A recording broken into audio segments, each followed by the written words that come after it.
बिस्मिल्लाहिर्रहमानिर्रहीम।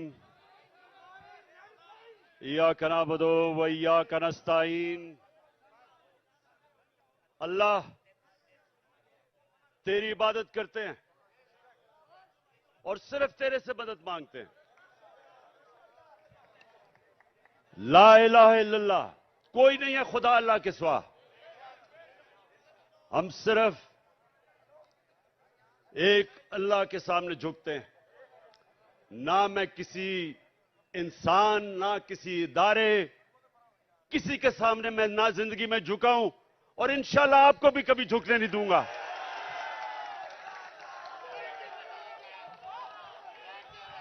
अच्छा, अब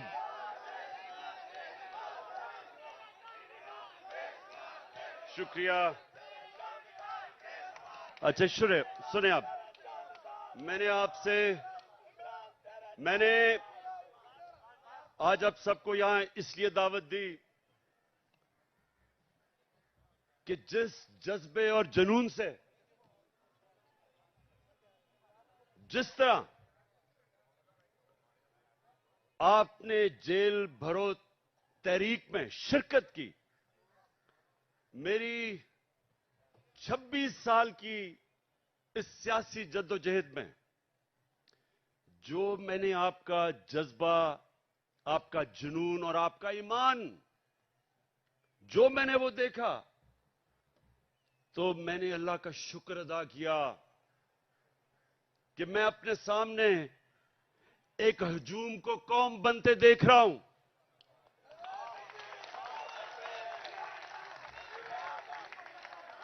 सुने थोड़ा मैं एक मिनट मैंने आपको यहां मेरी हौसला अफजाई के लिए नहीं बुलाया, मैंने तो आपका शुक्रिया अदा करना था। सुने जरा मेरी बात, सुने एक मिनट, सुने जरा। मैंने आपसे बड़ी अहम बात करनी है कि देखें, ये याद रखें कि जिधर पाकिस्तान को ये चोर और डाकू जिधर ये ले गए हैं, इसका सिर्फ एक कौम मुकाबला कर सकती है। इस वक्त का एक हजूम नहीं मुकाबला कर सकता। जब एक कौम फैसला कर लेती है कि जो भी हमारे सामने आए, जो रुकावट आए, हम दूर कर देंगे, उस कौम के सामने कोई खड़ा नहीं हो सकता। ये याद रखें कि हमारी जो कौम है, ये एक खास नारे पे बनी थी कि पाकिस्तान का मतलब क्या, और सारी कौम, सारे सूबों को पैगाम क्या था कि मेरा तेरा रिश्ता क्या। और ये नारा जो है, ये अल्लाह से जो वादा है, ये आजादी का नारा है। जब आप अल्लाह के सामने दावा करते हैं कि ए मौला, तेरे अलावा किसी के सामने मैं नहीं झुकूंगा, तो ये आपकी आजादी का दावा है। एक कौम जो गुलाम होती है वो कोई बड़े काम नहीं कर सकती, सिर्फ आजाद कौम ऊपर जा सकती है। जो मेरे नबी सल्लल्लाहु अलैहि वसल्लम ने मदीना की रियासत बना के साबित किया कि उन लोगों जिनकी कोई हैसियत नहीं थी, दुनिया की इमामत की उन्होंने। 2 सुपर पावर्स उनके सामने घुटने टेक गई, क्योंकि वो ला इलाहा इल्लल्लाह का मतलब समझ गए थे, उनके दिलों में चला गया था, वो आजाद हो गए थे। ये है हमारी जंग इस वक्त, आजादी की जंग, हकीकी आजादी की जंग। अच्छा, या रसूल अल्लाह, सुने आप मेरी बात, या अली सुने। मुझे आपके जज्बे और जुनून का एहसास है, माशाअल्लाह। लेकिन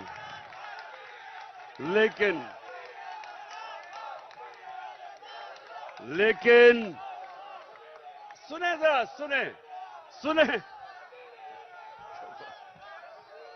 अच्छा सुने सुने सुने सुने, बस सुने, बस। अच्छा अब आज आज जो पाकिस्तान का बदतरीन वक्त है, माशत डूब गई है, तनख्वाहदार और गरीब पाकिस्तान की तारीख की सबसे ज्यादा महंगाई में पिस गया है। जिन लोगों ने इस मुल्क के ऊपर मुसल्लत होकर इसको तबाह किया है, उनके पैसे बाहर पड़े हुए हैं। अरे बस बस बस बस बस, सुनो जरा। इतना आप जेल काट के आए हैं, मैं आपसे कुछ बातें करना चाहता हूं, आप बजाय बातें करने के नारे आपके खत्म नहीं हो रहे। सुने बड़ी बड़ी गौर से बात। मुझे आपके जुनून का पूरी तरह और जज्बे का अंदाजा है, लेकिन बस मैंने सुना है, मुझे सारी तुम्हारी जेल की खबरें आती रही हैं। जिस तरह मैं क्रिकेट मैच का स्कोर देख रहा था, उसी तरह आपके जेल के हालात देख रहा था। अच्छा अब सुने जरा मेरी बात। देखें, आज हमारा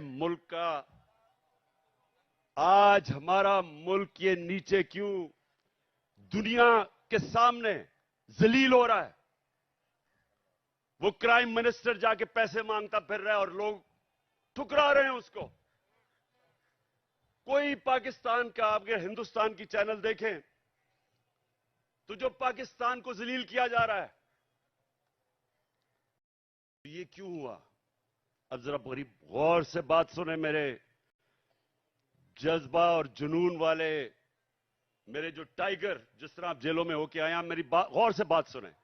देखें, अल्लाह का हुक्म है, अमर बिल मारूफ व नही अनिल मुनकर। क्या मतलब है उसका? हुक्म है अल्लाह को एक कौम को कि तुमने राय हक पे खड़ा होना है, सच पे खड़ा होना है, अच्छाई के साथ खड़ा होना है और बुराई और जुल्म का मुकाबला करना है, जिहाद करनी है। यह हुक्म है अल्लाह का। आज अगर पाकिस्तान का आपने ये हाल देखना है, जो हम नीचे, कभी भी पाकिस्तान इतना नीचे नहीं गिरा जो आज है, तो उसकी जरा वजह सुन लो। प्राइम मिनिस्टर 16 अरब रुपए का एफआईए का केस की चोरी में सजा होने लगी थी। 8 अरब नैब के अंदर सजा होने लगी थी, जबकि जनरल बाजवा ने इसको बचा के प्राइम मिनिस्टर बनाया। इंटीरियर मिनिस्टर किसी से फैसलाबाद में पूछने के इससे बड़ा बदमाश फैसलाबाद का है ही नहीं। कोई जुर्म नहीं है जो इसने नहीं किया, अपना खुद कहता है। इनका अपना वजीर वो कहता है कि इसने 18 कत्ल किए हैं, लोग कहते हैं इससे बहुत ज्यादा कत्ल किए हैं इसने। जमीनों पे कब्जे, कातिल, वो बैठ गया इंटीरियर मिनिस्टर। आसिफ जरदारी जो पीछे से बैठ के ये सारा खेल खेल रहा है, वो दुनिया में माना हुआ चोर है। सिंध में जाके पूछें कि लोगों के ऊपर वो क्या जुल्म करता है। मुखालफिन को कत्ल, मुर्तजा भुट्टो कि उसकी फैमिली कहती है इसने मुर्तजा को कत्ल करवाया। चोर, कातिल, अरबों रुपए की चोरी का केस में पकड़ा जाने लगा था, जनरल बाजवा ने बचाया इसको। और उधर लंदन में बैठा हुआ भगौड़ा जो मुल्क को वहां बैठ के कंट्रोल कर रहा, सजाए याफ्ता, अरबों रुपए के घर में बैठा हुआ लंदन में, जो यहां से चोरी करके पैसा लेके गया, वो मुल्क को वहां से बैठ के फैसले कर रहा है कि आर्मी चीफ कौन बनेगा। मुझे यह बताएं कि जब मुल्क के सरबरा ऊपर फैसला करने वाले मुल्क के बड़े बड़े मुजरिम बैठ जाएंगे, तो क्या मुल्क का दिवालिया नहीं निकलना? कौन सा मुल्क दुनिया में, मुझे एक मुल्क बताएं जो कि ऊपर जा रहा हो और जिधर इस तरह के चोर बैठे हो। और अल्लाह का हुक्म है हमें कि हमने तो इन लोगों के खिलाफ जहाद लड़नी थी। जब इंसान भेड़ बकरियां बन जाते हैं, जब वो राय हक पे नहीं खड़े होते, जब वो जुल्म का मुकाबला नहीं करते, तो अल्लाह उनको भेड़ बकरियों की तरह रखता है। उनकी कोई हैसियत नहीं होती। जिस कौम में जुल्म का मुकाबला करने की सकत नहीं होती, दिलेरी नहीं होती, वो कौम गुलाम बन जाती है। मैं बार बार इस्लाम के सबसे बड़ा जो सानिया हुआ था करबला का, मैं बार बार बताता हूं कि कूफा के लोगों को पता था कि हजरत इमाम हुसैन राय हक पे खड़े थे। उनको पता था, लेकिन यजीद के जुल्म के खौफ की वजह से उन्होंने इस्लाम की तारीख का सबसे बड़ा जुल्म होने दिया।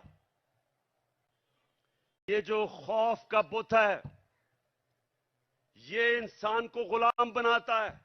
इसकी पूजा करोगे, गुलाम भी होगे, जलील भी होगे। आज सारी दुनिया में पाकिस्तान जलील हो रहा है। भिखारियों की तरह कर्जे मांग रहे, कोई नहीं दे रहा, क्योंकि चोर ऊपर बैठे हुए हैं। वो क्यों नहीं दे रहे पैसे? नंबर वन, उन सारी बाहर की दुनिया के लोगों को पता है कि ये जो ऊपर बैठे हुए हैं, ये सबसे बड़े डाकू हैं, इनके पैसा बाहर पड़ा है। मैं जब प्राइम मिनिस्टर था, तो जब दूसरे मुल्क का प्राइम मिनिस्टर मुझे मिलने आता था, तो मेरा जो फॉरेन ऑफिस है वो मुझे पूरी तफसील देता था। किधर पड़ा है, माजी में इसने क्या किया, इसकी रेपुटेशन क्या है, एक एक चीज मुझे पता होती थी जब वो मुझे मिलने आता था। तो क्या ख्याल है, जो आप ये आसिफ जरदारी या ये जो शहबाज शरीफ बाहर जाता है, एक एक चीज बाहर की दुनिया को पता होता है कि इनके कितने पैसे बाहर पड़े हैं। ये दो खानदान अगर आधा भी अपना पैसा पाकिस्तान में ले आए, तो यहां आपको कोई आईएमएफ या किसी से कर्जे लेने की जरूरत ना पड़े। अपना पैसा चोरी करके मुल्क से बाहर और लोगों से भीख मांग रहे हैं कि पाकिस्तान को डॉलर दो। अपने पैसे डॉलरों में बाहर रखे हुए हैं। 100 रुपया जब से ये आए हैं, 100 रुपया गिरा है डॉलर के मुकाबले में। तो कौम तो 100 रुपए से ज्यादा गरीब हो गई है। कौम की तो खरीदार और कम हो गई है, और ये डॉलरों में पैसे रखने वाले, इनका तो 100 रुपए और ऊपर चला गया।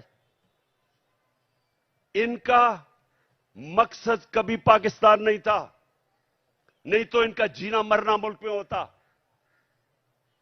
ईसीएल पे चले जाएं तो इनकी टांगें कांपनी शुरू हो जाती हैं, खौफजदा हो जाते हैं कि हम बाहर नहीं जा सकते। मैं ये कहता हूं, मुझे डाले ईसीएल पे, मैं तो जाना ही नहीं चाहता बाहर।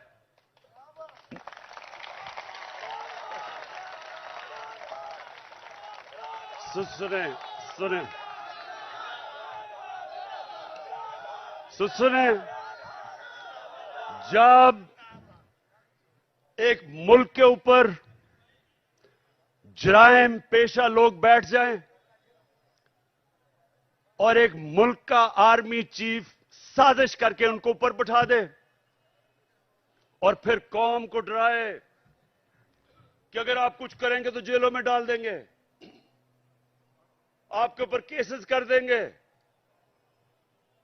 खौफ दिलवा के इन चोरों की गुलामी करवाए और कौम चुप करके ये गुलामी तस्लीम कर ले। वो मौलाना रूमी ने जो कहा था, उनसे पूछा कि कौम कैसे मरती है। मौलाना रूमी से पूछा कि इंसान तो हमें पता है कैसे मरता है, कौम कैसे मरती है।